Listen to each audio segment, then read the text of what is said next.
सर्वांचं स्वागत आहे आजच्या या महत्त्वपूर्ण व्हिडिओमध्ये। तर आजच्या या व्हिडिओमध्ये आपण डिसेंबर 2018 ची जी सीटीईटी परीक्षा झाली होती तर त्याचा पेपर 1 चा भाषा 1 चा आज आपण इथे अभ्यास करून घेणार आहोत। तत्पूर्वी आपण चॅनलवर नवीन असाल तर चॅनलला सबस्क्राइब करा। आपल्या चॅनलवर आपण सगळेच आतापर्यंत ज्या 11 सीटीईटी परीक्षा झालेल्या आहेत 2018 पासून, तर त्या सर्व 11च्या 11 परीक्षांचे पेपर 1 असो किंवा पेपर 2 असो, भाषा 1 असो किंवा भाषा 2 असो, मराठीचे सगळे पेपर कव्हर करणार आहोत। तर सुरू करूया। प्रश्न क्रमांक 91 ने हा पेपर 1 आहे। ओके, ठीक आहे। विद्यार्थ्यांना जेव्हा त्यांची शब्दलेखन आणि विरामचिन्हे वापरण्याची क्षमता वाढवण्यासाठी शिकवले जाते तेव्हा काय होते। आता तुम्ही काय करायचंय, पर्याय जसे तुमच्या स्क्रीनवर आहेत तुम्हाला ते स्क्रीन पॉज करून बघायचे आहे आणि कमेंट बॉक्समध्ये उत्तर सांगण्याचा प्रयत्न करायचा आहे। पर्याय वाचूया आपण। त्यांच्या आकलन क्षमतेत वाढ होते, त्यांची अचूकता वाढते, त्यांची अस्खलितता सुधारते, त्यांची सर्जनशीलता समृद्ध होते। तर याचं उत्तर आहे पर्याय क्रमांक 2, त्यांची अचूकता वाढते।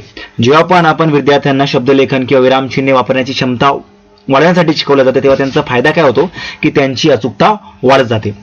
ठीक आहे, तर पर्याय क्रमांक 2 हा आपलं उत्तर इथं बरोबर असणार आहे। पुढचा प्रश्न, भाषेच्या वर्गात वाक्यरचनेचा सराव म्हणजे। विद्यार्थी वैविध्यपूर्ण नमुने अभ्यासतात आणि नेमके उत्तर शोधतात। विद्यार्थ्यांना शिक्षक मदत करतात आणि विविध माध्यमांच्या आधारे ते स्वतःचे सिद्धांत मांडतात। विद्यार्थी सभोवतालच्या जगातून वस्तूंच्या संदर्भात आलेल्या अनुभवांचा भाषिक उपक्रमांमध्ये वापर करतात। आणि पर्याय क्रमांक 4, विद्यार्थी स्वतः शिक्षण सामग्री तयार करतात आणि स्वानुभवातून ज्ञान प्राप्त करतात।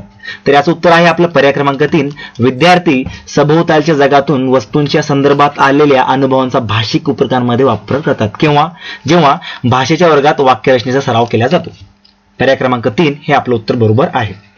बघा, आपण कोणती परीक्षा देत असाल सीटीईटीची, मग ती आताची असो किंवा नंतरची असो, जुने 1200 प्रश्न झालेले आतापर्यंत 11 ज्या सीटीईटी परीक्षा झालेल्या आहेत त्याच्यापैकी 10 या ऑफलाईन झालेल्या आहे आणि एक ऑनलाईन झाली होती 2022 ची। तर मग ज्या 10 झालेल्या आहेत त्याचे 1200 तब्बल 1200 प्रश्न होतात। ते 1200 प्रश्न तुम्ही केले किंवा एकदा नजर जरी मारली तरी तुम्हाला या परीक्षेमध्ये 30 पैकी 27-28 मार्क 100% मिळतील। पुढचा प्रश्न, प्रश्न क्रमांक 93, कमेंट बॉक्समध्ये आपला स्कोर आणि आपले उत्तर टाकत चला। भारतात प्रादेशिक भाषेच्या विकासासंदर्भात पुढीलपैकी कोणती बाब अडथळा ठरत नाही। आता इथं अडथळा ठरत नाही म्हणजे आपल्याला निगेटिव्ह शोधायचंय, सॉरी पॉझिटिव्ह शोधायचंय। काय शोधायचंय? पॉझिटिव्ह, कारण अडथळा म्हणजे काय, निगेटिव्ह आहे। मग आपल्याला अडथळा ठरत नाही म्हणजे काहीतरी पॉझिटिव्ह शोधायचंय। म्हणजे इथं दिलेल्या पर्यायांमध्ये 3 निगेटिव्ह असतील आणि एक पॉझिटिव्ह असेल। आता पर्याय आपण बघूया।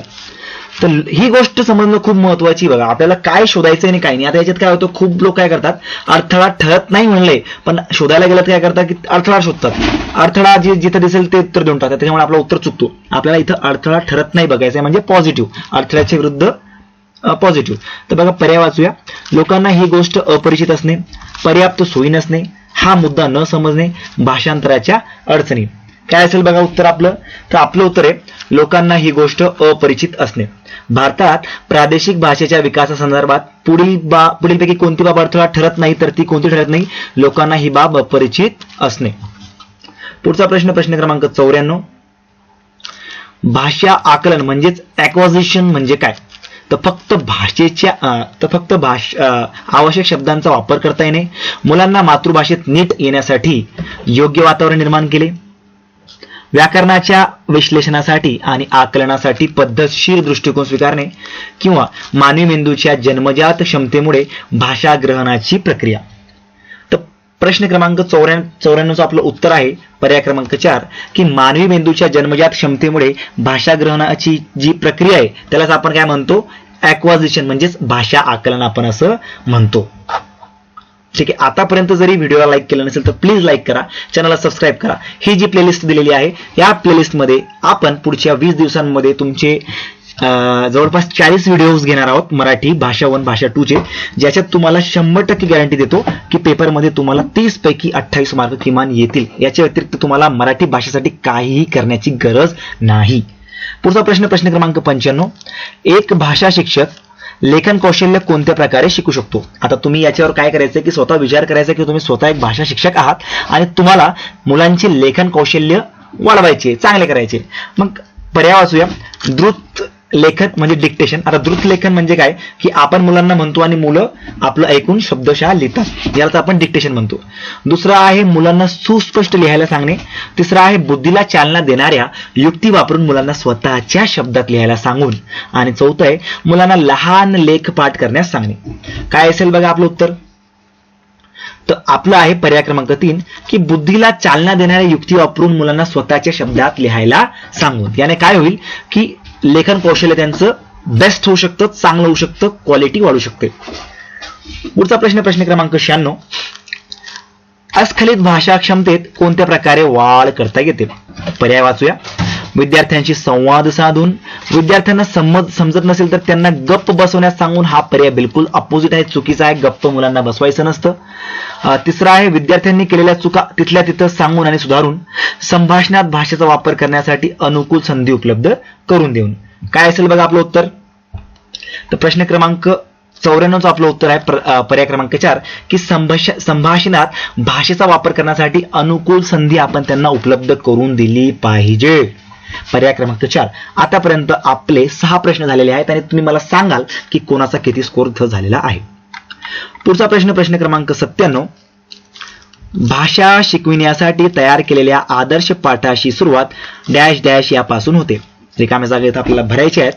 तर उद्दिष्टांची यादी तयार करणे, गोषवारा सांगणे आणि विद्यार्थ्यांना कृती करण्यास सांगणे, पाठाचा संदर्भ सांगणे आणि फळ्यावर लिहिणे. तर काय असेल याचं उत्तर आपलं प्रश्न क्रमांक 97चं.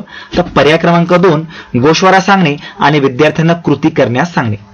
याच्यामुळे काय होईल की भाषा शिकण्यासाठी तयार केलेल्या आदर्श पाठाची सुरुवात गोषवारा सांगून आणि विद्यार्थ्यांना कृती करण्यास सांगून इथून सुरुवात केली जाते. पुढचा प्रश्न क्रमांक 98. उपचारात्मक म्हणजेच रेमेडियल शिक्षण म्हणजे टिंबटिंब कार्य आहे. आदेशात्मक, प्रशिक्षण संबंधी, नकारात्मक किंवा सैद्धांतिक. तर पर्याय क्रमांक 98चं उत्तर आपलं आहे प्रशिक्षण संबंधी. आदेशात्मक नाही, नकारात्मक तर बिलकुल नाही आणि सैद्धांतिक सुद्धा नाही. अशा प्रकारे आपले 98 प्रश्न म्हणजे 8 प्रश्न झालेले आहेत. पुढचा प्रश्न क्रमांक 99. भाषिक कौशल्ये पुढीलपैकी कोणत्या पद्धतीने शिकविली गेली पाहिजे. स्पष्ट विवरण देऊन, स्वायत्तपणे, एकत्रितपणे किंवा अनुकरण करायला सांगून. तर पर्याय क्रमांक 3 आपलं एकत्रितपणे आहे की भाषिक कौशल्ये एकत्रितपणे शिकवली गेली पाहिजे. स्पष्ट विवरण देऊन सुद्धा नाही, स्वायत्तपणे सुद्धा नाही आणि अनुकरण करायला सुद्धा नाही, तर एकत्रितपणे दिल्या गेली पाहिजे. पुढचा प्रश्न क्रमांक 100. भाषेचे उच्चारण शिकताना जर मुलांमध्ये आत्मविश्वास नसेल तर पुढीलपैकी कोणती उपाययोजना परिणामकारक ठरेल. वर्गात मोठ्याने वाचणे, मुले एकमेकांशी बोलतील असा एखादा खेळ खेळवणे, चुकांना त्या वेळी दुरुस्त करणे. इथं बघा शुद्ध चुकीचं आहे म्हणजे CTET सुद्धा चुकते. भाषा तज्ञांची मदत घेऊन विशिष्ट कृती करणे. तर प्रश्न क्रमांक 100चं उत्तर आहे वर्गात मोठ्याने वाचणे. जेव्हा भाषेचे उच्चारण जर आता कसं असतं माहिती का, जेव्हा मुलांना उच्चारण करायचं असतं तर मोठ्याने वाचल्यावर त्यांना काय वाटतं की बाबा मी मोठ्याने वाचेल तर माझा शब्द चुकायला नको, म्हणजे तो काय करतो व्यवस्थित वाचण्याचा प्रयत्न करतो. आणि मनातल्या मनात जर त्याने वाचले तर मग काय होतं, चुकलं तरी त्याला काही म्हणजे त्याच्यात हे नसतं, चला पुढे चला. पण जर मोठ्याने वाचलं तर त्याला काय वाटतं की सगळे सुद्धा ऐकणारे, आपले शिक्षक सुद्धा ऐकतील. त्याच्यामुळे तो प्रयत्न करतो की मी बरोबर हळू का होईना पण बरोबर मी वाचायला पाहिजे. पुढचा प्रश्न क्रमांक 101. प्रश्नपत्रिका तयार केल्यानंतर शिक्षक मूल्यमापनाच्या धोरणांना तपासून पाहतात. म्हणजे शिक्षक प्रश्नपत्रिकेच्या कोणत्या घटकाचे पुनरावलोकन करतात. आपण एखादी प्रश्नपत्रिका तयार केली आहे आणि आपण त्या मूल्यमापनाच्या धोरणांना तपासून बघतोय, म्हणजे आपण ते काय कोणत्या हे करतोय म्हणजे पुनरावलोकन करतोय हे आपल्याला इथं सांगायचं. तर पर्याय जर आपण बघितले तर पहिला आहे विषयवस्तूचा व्याप, प्रश्नांचे प्रकार, विश्वासार्हता आणि वैधता. तर काय असेल याचं उत्तर आपलं, तर याचं उत्तर आपलं आहे वैधता. म्हणजे आपण जेव्हा प्रश्नपत्रिका तयार करतो तर आपण काय करतो, आपण पुन्हा एकदा तपासून बघतो की माझा इथं मला 5 गुणांसाठी हा प्रश्न द्यायचा होता तर मी 4 साठी तर नाही दिला, मला इथं या गुणासंदर्भी किंवा या अध्ययन निष्पत्ती संबंधी प्रश्न द्यायचा होता, मग मी बरोबर केलं का नाही. म्हणजे आपण एक काय करतो की वैधता, व्हॅलिडिटी काय करतोय, आपण व्हॅलिडिटी तपासतोय की बाबा माझं बनवलेली जी प्रश्नपत्रिका आहे ती बरोबर आहे का. ठीक आहे, तर पर्याय क्रमांक 4 हे आपलं उत्तर इथं बरोबर असणार आहे. पुढचा प्रश्न क्रमांक 102. पुढीलपैकी कोणती बाब वाचन अक्षमता ठरत नाही. पुढीलपैकी कोणती बाब वाचन अक्षमता ठरत नाही? बघा हा प्रश्न प्रत्येक वेळी येतो. तर बघूया उत्तर काय. अक्षर आणि शब्द न ओळखणे मस्ट इम्पॉर्टंट आहे बरं का. हा प्रश्न मस्ट इम्पॉर्टंट आहे. अक्षर आणि शब्द न ओळखता येणे, वर्ण विन्यासात सातत्य नसणे, वाचनाची गती आणि उच्चार, शब्द आणि विचारांची समज. तर पर्याय क्रमांक आपला 2 आहे. वर्ण विन्यासता आणि सातत्यता नसणे. वर्ण विन्यासात सातत्यता नसणे. पुढचा प्रश्न क्रमांक 103. भाषेच्या प्रकृतीच्या संदर्भात पुढीलपैकी कोणते विधान चुकीचे आहे? प्रत्येक भाषेची आपली स्वतःची संरचना असते. भाषेचा संबंध संस्कृती आणि सभ्यतेशी असतो. भाषेचा प्रवास सहजतेकडून गुंतागुंतीकडे असतो की भाषेचा प्रवास संयोगाकडून विश्लेषणाकडे असतो? काय असेल आपलं उत्तर? कमेंट करा.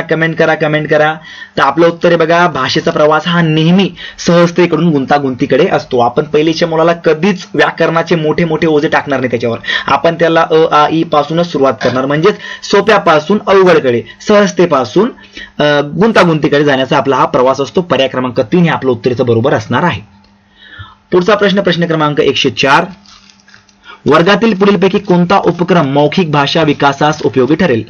पुस्तकातील गोष्ट शिक्षकांसोबत सामूहिकपणे वाचणे, शब्दांचे योग्य उच्चार सामूहिकपणे म्हणणे, कविता पाठ करणे आणि एकमेकाने म्हणणे, किंवा आवडलेल्या कथेतील पात्रांचा अभिनय करणे. वर्गात पुढीलपैकी कोणता उपक्रम मौखिक भाषा विकासासाठी उपयोगी ठरेल? काय वाचतो तुम्हाला? पर्याय क्रमांक 104.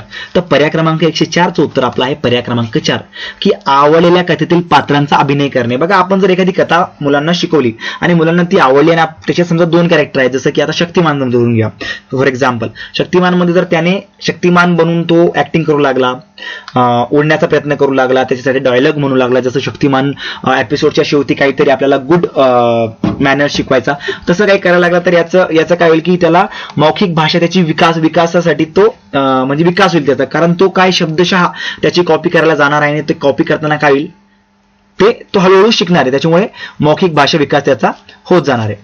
चला पुढचा प्रश्न क्रमांक 105. जलद वाचनाचे उद्दिष्ट कोणते? आपण मुलांना म्हणतो तुम्ही जलद वाचा, तर त्याचं उद्दिष्ट काय? आवड निर्माण करणे, विशिष्ट माहिती मिळवणे, विस्तृत वाचन करणे की माहिती मिळवणे. आता 4 पर्याय आपल्याला दिलेले आहे आणि 4ही गुंतागुंतीचे आहेत. तर पर्याय क्रमांक 2 हे आपलं उत्तर आहे की विशिष्ट माहिती मिळवणे. बघा आपल्याकडे मोठा कागद आहे, ठीक आहे, आपण त्याला वाचतोय, तर आपल्याला पूर्ण नाही वाचायचंय, आपल्याला काहीतरी एक ठराविक पॉईंट वाचायचा आहे. पूर्ण पानामध्ये 2च ओळ वाचायचे, तर आपण पूर्ण वाचत बसतो का नाही, आपण नजर फिरवतो आणि मग जिथं आपला मुद्दा असतो तिथं ती ओळ आपण लक्षपूर्वक वाचतो. त्याच्यामुळे विशिष्ट, बघा इथं विशिष्ट आहे, हा विशिष्ट शब्द अति महत्वाचा आहे. माहिती मिळवणे कधी असेल की तुम्ही पूर्णच्या पूर्ण माहिती मिळवताय, म्हणजे पूर्ण पानामध्ये तुम्हाला काय दिलेलं आहे ते मिळवण्यासाठी तुम्ही हळू वाचणार ते, की बाबा मला प्रत्येक लाईन मला बेस्टरित्या मला वाचता आलं पाहिजे. पण विशिष्ट माहिती म्हणजे 1-2-3 पॉईंट आपल्याला त्या पानातून त्या पुस्तकातून बघायचे, तर आपण काय करतो, जलद वाचन करतो. त्याच्यामुळे आपलं उद्दिष्ट काय, विशिष्ट माहिती मिळवणं. व्हिडिओ आवडला असेल तर लाईक करा आणि आतापर्यंत सुद्धा चॅनलला सबस्क्राईब केला नसेल तर सबस्क्राईब करा, कारण हे सगळं तुम्हाला फक्त मेरिट कंपास या चॅनलवरच मिळणार आहे. चला, तर अशा प्रकारे आपले 105 प्रश्न इथं झालेले आहेत, म्हणजे पॅडागॉजीचे प्रश्न झालेले आहेत. आपण आता उतारा वाचूया. मी तुम्हाला हळूहळू उतारा वाचतो. रविवारचा दिवस कधी होतो? कारण काय असतं बघा की उताराचे प्रश्न सोडवताना पहिले एकदा उतारा वाचून घेत जा. कारण काय असतं, एकदा आपण जलद गतीने उतारा वाचला ना, तर मग प्रश्न वाचल्यावर आपल्याला लगेच आठवतं की मी हे कोणत्या पॅराग्राफमध्ये बघितलं होतं, कोणत्या ओळीमध्ये बघितलं होतं, आणि पुन्हा आपण तिथे जाऊ शकतो. पण आधी जर आपण प्रश्न वाचले तर मग आपल्याला पूर्ण उतारा वाचावा लागतो, आणि तो कशाला वाचावा लागतो, हळू वाचावा लागतो, की बाबा मी जो प्रश्न शोधतोय तर मग तो कुठे. तर आपण वाचूया, सुरू करूया, तुम्ही पण वाचा. रविवारचा दिवस कधी होतो असे मला व रुपयाला होईल. खास करून आमच्या खालच्या आळीचा आठवडा बाजार सकाळपासून दुपारपर्यंत फिरत राहायला आम्हाला फारच आवडायचे. त्या बाजाराला लाल आईस फ्रूटच्या गाड्या असत, ताजी मासळी, कांदे, बटाटे, भाजीची दुकाने असत. लोकांकडे पाहत पाहत फिरणे हा आमचा विशेष छंद असे. कधीतरी गारुड्याचा खेळ बघण्यात वेळ जाई, इथं चुकले बघा, बघण्यात वेळ जाई. दादा मात्र त्याचा अभ्यास करी. त्याला उगाच इकडे तिकडे फिरत फिदी असायला आवडत नसे. संध्याकाळी त्रिविक्रमाच्या देवळात आम्ही विषामृत, खामोडी, डबा ऐसपैस सारखे खेळ खेळायचो.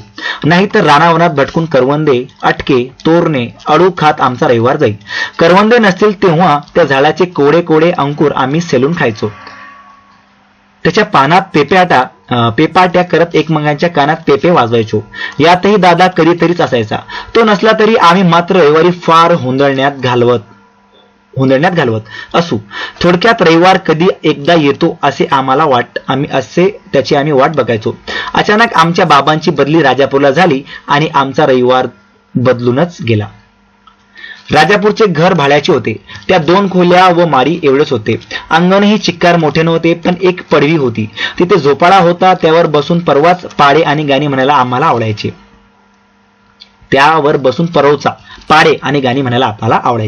इकडे रानो माळ भटकता येत नसे. राजापूरच्या नगर परिषदेचे भोंगे ऐकायला मजा वाटे.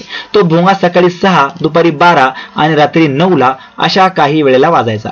सकाळी एक पाववाला ओरडत जाईल. चहाचे कप घेऊन आम्ही त्याची वाट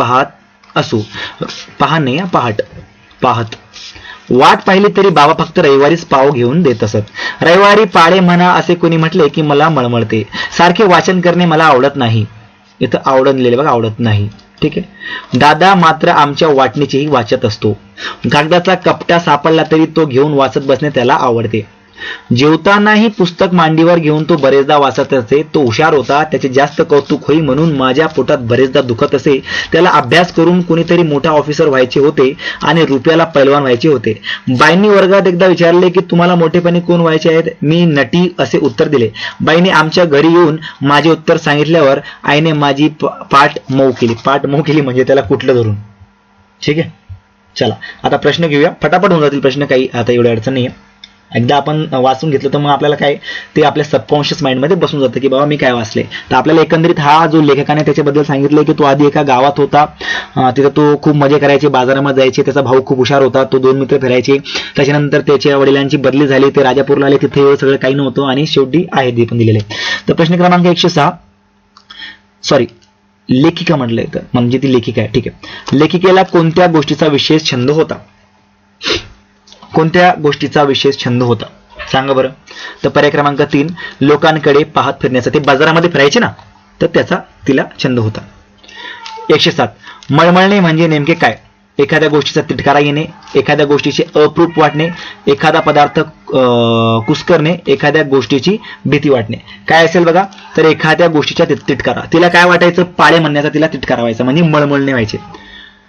प्रश्न क्रमांक 108, हुंदडणे या शब्दाचा समानार्थी आशय असलेला पर्याय शोधा.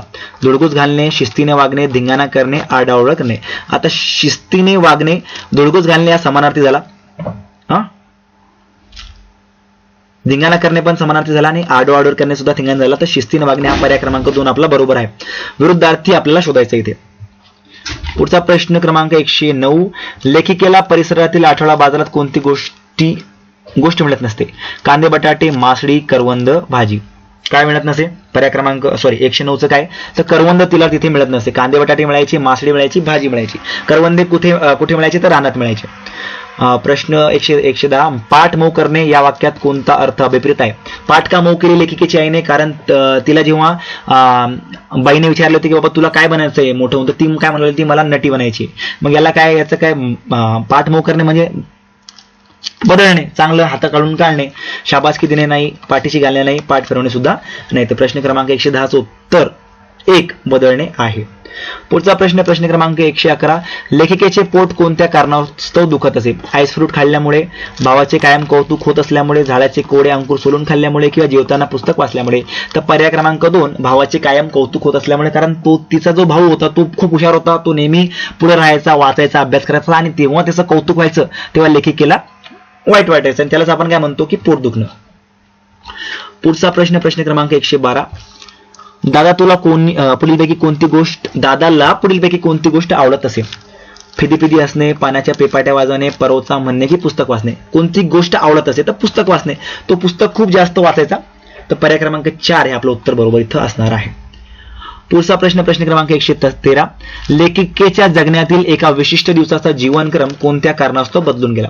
आता ती काय करायची की तिच्या मित्रासोबत, मैत्रिणीसोबत ती काय करायची? बाजारामध्ये फिरायची, रानात जायची, सगळं करायची.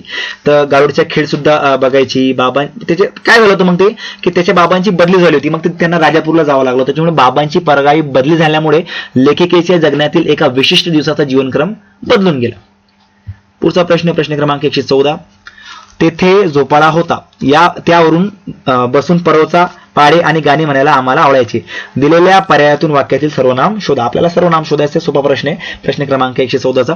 तर बसून नाही हा एक क्रियापद झाला. परवचा एक नाम झाला. आवडायचे हे एक क्रियापद झालं. तर आपल्याला सर्वनाम शोधायचे म्हणजे आम्हाला पर्याय क्रमांक 3. अशा प्रकारे आपला उतारा झालेला आहे. आता कविता वाचूया. प्रश्न क्रमांक 115 ते 120. पेपर 1 मध्ये भाषा 1 मध्ये किंवा पेपर 2 मध्ये भाषा 1 मध्ये पहिले 15 प्रश्न पॅडागॉजीचे येतात. मग उतारा येतो 9 मार्कासाठी आणि 6 मार्कासाठी कविता येते. माय माझे कष्ट करी तिची सांगतो कहाणी, बापा संगे राबते ती 12 मास काळ्या राणी. ऊन पावसाची तिला नसतेच कधी परवा, डोळ्यांमध्ये सदा तिच्या बहरे ऋतू हिरवा. राबताना विसरते तिचा संसार फाटका, 4 घास खाते जेव्हा होतो उन्हाचा चटका. माय बाप राबतात होऊन या जेव्हा दंग, माय भासते रुक्मिणी अन बाप पांडुरंग. सुखाकरिता आमच्या धडपडे तिचा श्वास, तिच्या घामाला येतो अबीर बुक्क्याचा वास. ठीक आहे. पुढचा प्रश्न क्रमांक 115. प्रयत्न या शब्दाचा समानार्थी शब्द सुचवा. धडपड, धडधड, धपाटा, दणकट. दणकट नाही, धपाटा नाही, धडधड नाही, धडपड. प्रयत्न करणे म्हणजे काय? धडपड करणे. कोणत्या तरी कामासाठी प्रयत्न करणे म्हणजे काय?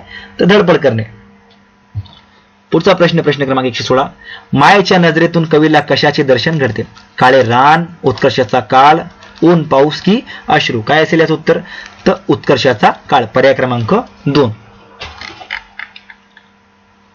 प्रश्न क्रमांक 117. दंग शब्दाचा समानार्थी नसलेला शब्द शोधा. दंगचा समानार्थी शब्द समानार्थी नसलेला निमग्न, गर्क, गुंग, दंभ. काय असेल प्रश्न क्रमांक 117 उत्तर? तर दंभ. निमग्न समानार्थी आहे, गर्कपणे आणि गुंगपणे. त्याच्यामुळे पर्याय क्रमांक 4 आपलं उत्तर असणार आहे. प्रश्न क्रमांक 118. कवीने कवितेत प्रामुख्याने कशाचे गुणवर्णन केले आहे? हिरव्या ऋतूचे, शेत जमिनीचे, आईचे, रुक्मिणी पांडुरंगाचे. काय येईल प्रश्न क्रमांक 118चं? तर पर्याय क्रमांक 3 आईचे. पुढचा प्रश्न सेकंड लास्ट. मायला कोणत्या गोष्टीची काळजी नसते? 4 घास खाण्याची, ऊन पावसाची, अमीर बुक्क्याची की काळ्या राण्याची. सांगा बरं. ऊन पावसाची. तिला काळजी कशाची नाही? ऊन पावसाची. ती मेहनत करत असते. आणि आजच्या व्हिडिओचा शेवटचा प्रश्न म्हणजे 120 आणि 30वा. कष्ट करताना मायला कोणत्या गोष्टीचा विसर पडतो? फाटका संसार, ऋतू हिरवा, रुक्मिणी की पांडुरंग. सांगा बरं. तर आपलं उत्तर आहे पर्याय क्रमांक 1 फाटका संसार. अशा प्रकारे आपण डिसेंबर 2018 चा एक पेपर बघितला आहे. स्क्रीनवर तुम्हाला डिसेंबर 2018चा पेपर 1 चा पहिला व्हिडिओ आणि पुढचे व्हिडिओ मिळतील. ही प्लेलिस्ट बघत जा. 40 व्हिडिओ पूर्ण मी टाकणार आहे याच्यात. आतापर्यंत सगळे पेपर क्लिअर करणार आहे आणि एकही मार्क तुमचा राहणार नाही, सुटणार नाही. थँक्यू.